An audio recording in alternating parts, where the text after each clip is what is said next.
Rede Pernambuco de Rádios. Entrevista. Programa Cidade em Foco, Rede Pernambuco de Rádios. Eu converso agora com o doutor Antônio Moraes, presidente da Comissão de Legislação e Justiça, é o decano aqui da casa. Doutor Antônio Moraes, chegando ao término desse ano, dessa nova legislatura, o senhor como presidente da comissão, satisfeito com o resultado, com a produtividade, qual é o balanço que o senhor poderia fazer agora nesse primeiro momento? Bom dia, Alberes, bom dia a todos os seus ouvintes. Na verdade, a gente teve uma produtividade muito grande. Para você ter uma ideia, a gente deverá aprovar esse ano mais de 1.500 projetos na comissão. Isso era o que correspondia em legislaturas passadas a 4 anos de legislatura. Agora, num ano, a gente está fazendo aí 1.500 projetos. Projetos de deputados do Poder Executivo, do Ministério Público, Tribunal de Contas e da Defensoria Pública. Mas eu acho que muito bom o resultado. A comissão, mesmo com todas as dificuldades políticas aqui na casa, a comissão tem se mantido coesa e a gente tem avançado bastante. Como é que tem sido o relacionamento com os componentes lá da comissão? Olha, com a maioria dos parlamentares, muito boa a relação. A gente tem algumas dificuldades, mas isso é uma minoria, mas a gente acredita que tudo isso, a tendência nesse segundo ano aqui de legislatura é que isso melhore. Para você ter uma ideia agora, o governo encaminhou 33 projetos, a gente aprovou já 31,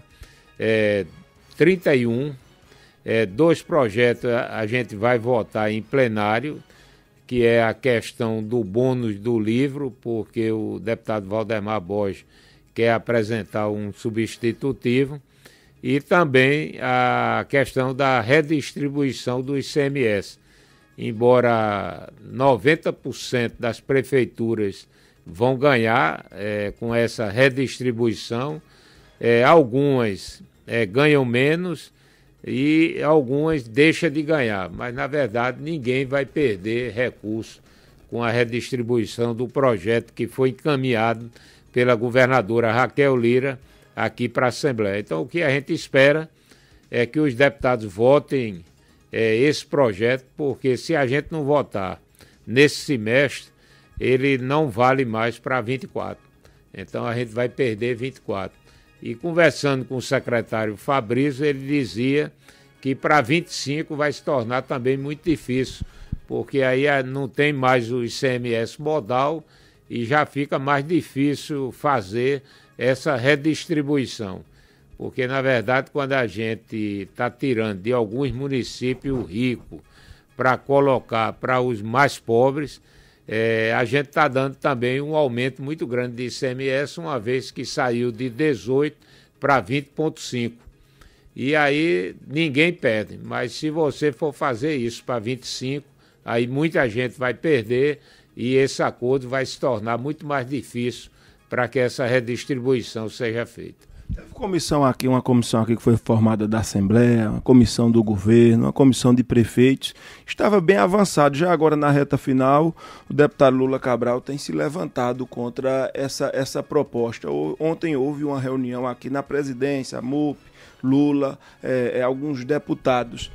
Caminha para se ter um entendimento? O senhor acha possível essa semana ainda ter um entendimento em relação a essa questão? Olha, a gente tem que ter esse entendimento. Hoje pela manhã falei várias vezes com o secretário de Planejamento. Na verdade, você mexer naquela tabela, ela é muito complexa. E ali foi feita a 10 mãos. Ali estava a MUP, representando os prefeitos, estava 3 parlamentares representando a Assembleia Legislativa e vários secretários representando o governo do Estado e o pessoal da Secretaria da Fazenda e Planejamento. Então, é uma temeridade muito grande a gente hoje, em 2, 3 ou 4 horas, fazer alguma modificação.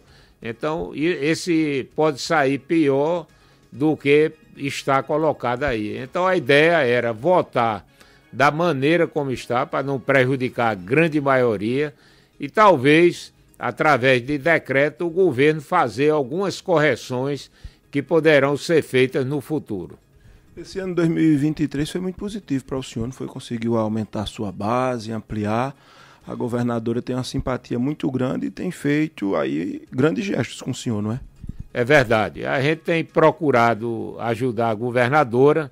Ela tem uma maneira diferente de governar e eu acho que a gente tem que respeitar essa maneira que ela faz a política do governo.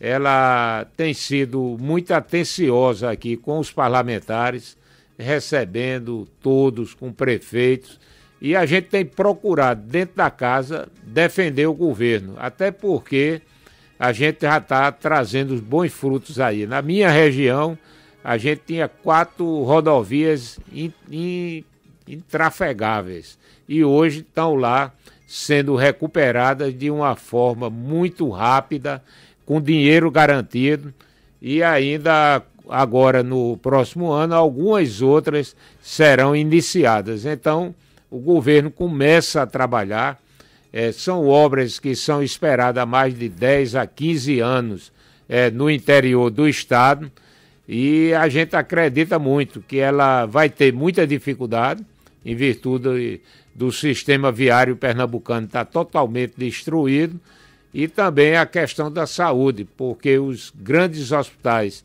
de emergência do Recife estão todos sucateados. Mas ela está trabalhando, a gente vai ter uma dificuldade enorme aí, porque 2024, em virtude das despesas de 22, Pernambuco entra negativo no CAPAG novamente, e a gente e o governo não vai poder fazer empréstimo. Então 2024 praticamente está perdido aí. Ela vai trabalhar com o que ela conseguiu em 2023. Agora é muito dinheiro, né? Acho que ela não consegue nem em 24 conseguir gastar esse dinheiro todo que ela conseguiu em 23, porque eu estava fazendo uma conta rápida com Augusto Coutinho. Esse cara tem em torno de 10 bilhões de reais no caixa que ela conseguiu economizar com essas operações de crédito. Ela consegue gastar esse dinheiro todo em 2024? Consegue, porque estrada é onde ela vai aplicar maciçamente esse recurso, é muito caro. Você vê, qualquer 10 quilômetros de estrada hoje é 18 milhões de reais. Então é um custo muito alto. A reforma também desses hospitais, dos grandes hospitais do Recife, ela vai ter um custo altíssimo. E essa coisa está rodando bastante, fora recurso que está sendo colocado para a saúde e colocado para a segurança pública. E muito desse recurso, quando a gente fala 10 bilhões, é muita coisa carimbada. Então, ela tem dinheiro do precatório, mas ela só pode aplicar na área de educação, de preservação de imóveis da educação e a distribuição com os professores. Então, na verdade, o que eu acho que ela tem realmente para investimento aí é alguma coisa em torno de 5 bilhões de reais. A marca do governo Raquel nesse primeiro ano, o legado, assim que você disse, Alberto, isso aqui foi o que marcou esse primeiro ano, e vamos agora para o segundo, porque está tendo muitas cobranças. Tenho visto que a oposição tem feito muitas cobranças, que esse ano foi perdida, ela não mostrou a que veio. Como é que você observa tudo isso? Olha, primeiro ela pegou um governo com o caixa vazio. Havia uma perspectiva muito grande, e o próprio governador Paulo Câmara, que eu tenho um respeito muito grande, sou amigo dele, pessoal, colocava uma expectativa de ter um saldo de 3 bilhões de reais. O que ocorre é que quando o presidente Bolsonaro mexeu no ICMS de combustível, de telecomunicações foi combustível, telecomunicações e energia elétrica, ele praticamente negativou 3 bilhões de impostos do governo de Pernambuco e de outros estados da federação. E isso está trazendo uma dificuldade muito grande, não só para o governo de Pernambuco, mas também para as prefeituras. É só ver aí o quanto a gente perdeu de ICMS e quanto o FPM tem caído aí naturalmente durante todo esse ano de 2023. Então havia uma expectativa muito grande que ela encontraria o governo totalmente equilibrado, o que não ocorreu. Então é preciso também entender isso. E por outro lado, como ela assumiu um governo que vinha há 16 anos nas mãos do PSB, ela tomou algumas atitudes que ou ela fazia no início do governo ou não faria mais. Mas eu tenho a convicção absoluta que a partir de janeiro ela deverá anunciar aí um calendário muito grande de obras aqui no estado de Pernambuco. Ela vai começar a rodovia do entorno, ela fez um acordo com o presidente Lula, onde Pernambuco vai fazer uma parte, o governo federal vai fazer duas dos trechos da BR do contorno, e também de outras obras importantes e estruturadoras aqui para o estado. O senhor acha que agora em 24, depois desse aprendizado, de todo esse relacionamento, ela chega no segundo ano do seu primeiro governo com uma base mínima a fim de não ter dificuldades maiores em projetos de interesse do governo? Porque com Jarbas, com Eduardo, com Paulo, todos eles tiveram uma base. Eu observo que não tem essa base ainda solidificada. Qual é a sua análise? O que é que você sente dos parlamentares? Olha, vê bem, tanto Jarbas como Eduardo, como Paulo, eles tiveram uma base muito folgada aqui na casa. Para você ter uma ideia, as comissões, 70% dos parlamentares eram da base do governo. Hoje a gente tem comissão aqui que depende de um voto. E quando é minoria, quando alguns casos é minoria. Então, realmente, há uma dificuldade muito grande na tramitação de projetos do governo aqui na casa, mas agora, no final do ano, a gente já sentiu uma melhora muito grande. Ela mandou aqui um pacote de 33 projetos, os quais passaram e estão passando aí com uma facilidade muito grande. Ontem eu fazia uma defesa da Assembleia no plenário e vários outros deputados também fizeram. Então é uma mudança de comportamento e que a gente acredita aí que ela vai consolidar uma base aí em 2024 para que dê uma tranquilidade maior para que o governo possa trabalhar e fazer as mudanças que Pernambuco precisa. O que os deputados reclamam é que não tem espaço dentro do governo, diz que nos outros governos tinha representantes do Poder Legislativo, no secretariado, tinha um protagonismo maior do Poder Legislativo dentro do governo do Estado, e eles reclamam de que a governadora é muito centralizadora, que não dá espaço, que não atende, eles querem ter interferência, querem ter indicações dentro do governo, que diz que isso é prático em todo canto. Como é que o senhor observa isso? Acha que, diante dessa percepção que o senhor tem, desse sentimento, desse clima aqui da casa, o senhor já levou para a governadora, para dizer, ela vamos dar um pouquinho aqui, ajudar, ceder, para que a gente não tenha dificuldades e o governo possa deslanchar, e a senhora não tenha tantas dificuldades em projetos de interesse do povo de Pernambuco, doutor Antônio? Olha, é importante dizer que esse é o modo de governar de Raquel. É diferente. Com certeza, tudo que está acontecendo era previsível. Você muda completamente a maneira de gestão, onde os deputados e os partidos tinham secretários, tinha cargos, muito cargo, e hoje muito deputado aqui já tem indicações políticas no governo. Mas naquela época havia uma participação muito maior. Ela fez uma opção de fazer um secretariado que não é político, de pessoas da confiança dela, e isso trouxe uma dificuldade nessa relação com o Poder Legislativo. Mas a gente tem que respeitar, é a forma que ela governa. Ela fez isso em Caruaru, teve muita dificuldade no primeiro ano de governo, mas depois a coisa andou e a prova disso é que ela se reelegeu prefeita e se elegeu governadora do estado de Pernambuco.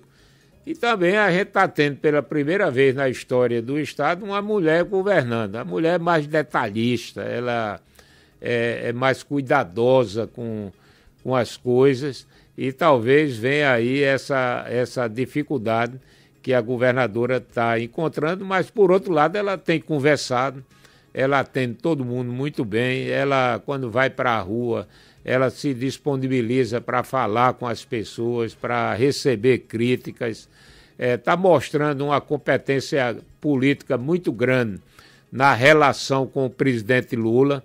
Pernambuco perdeu muito nos governos passados, porque a gente sabe que Pernambuco é pobre e que o dinheiro está em Brasília. E na hora que a gente brigava com o presidente da República, as torneiras se fechavam e Pernambuco não recebia absolutamente nada.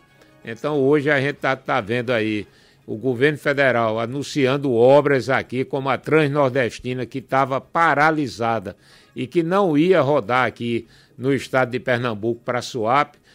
Já está sendo reiniciadas as obras agora em 2024. As adutoras que estavam paradas já estão operando, inclusive com água chegando na cidade de Caruaru, do Rio São Francisco.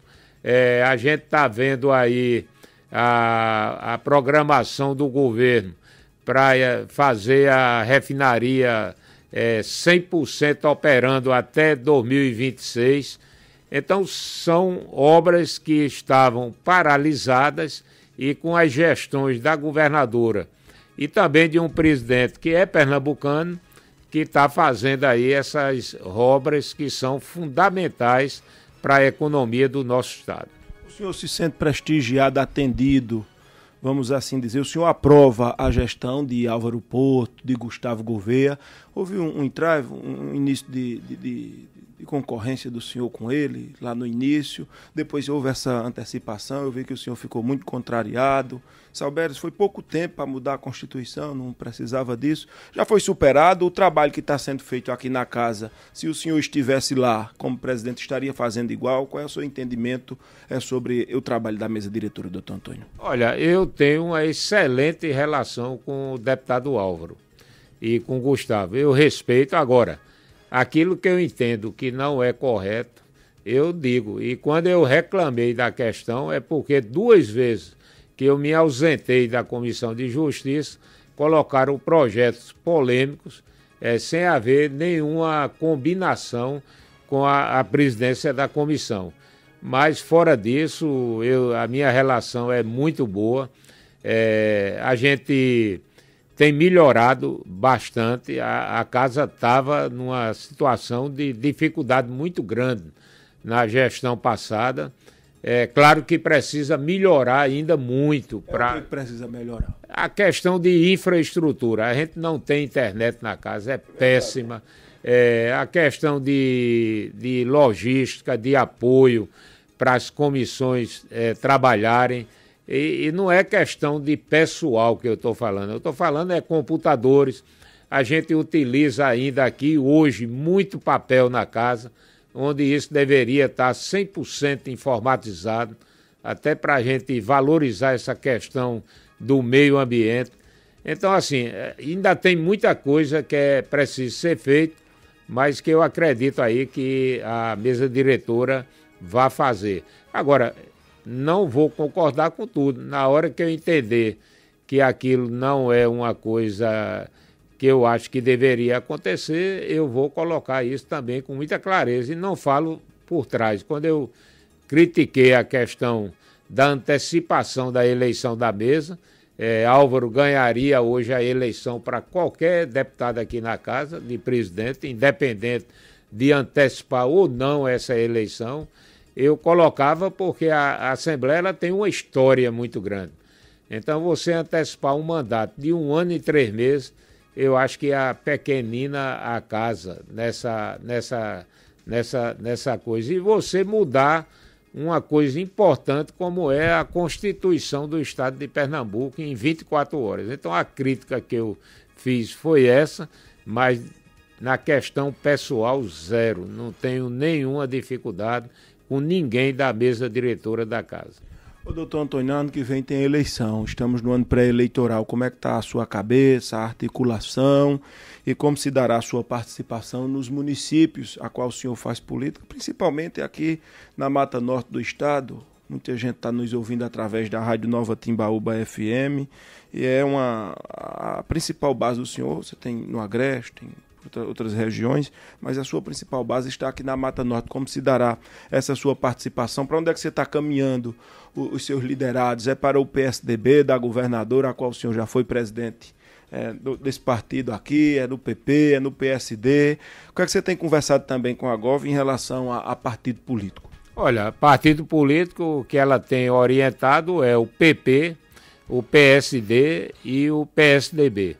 São os 3 partidos que estão mais próximos da governadora. Eu entendo, Alberes, e não sei por que os deputados federais, até hoje, já que mexeram tanto na legislação eleitoral, não faz a coincidência de mandatos.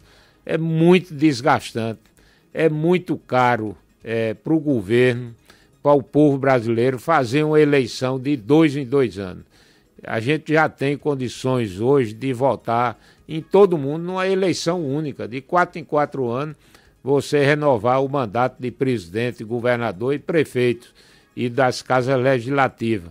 Infelizmente, de 2 em 2 anos, você tem que ir para a rua, trabalhar, gastar dinheiro para eleger os prefeitos e os vereadores.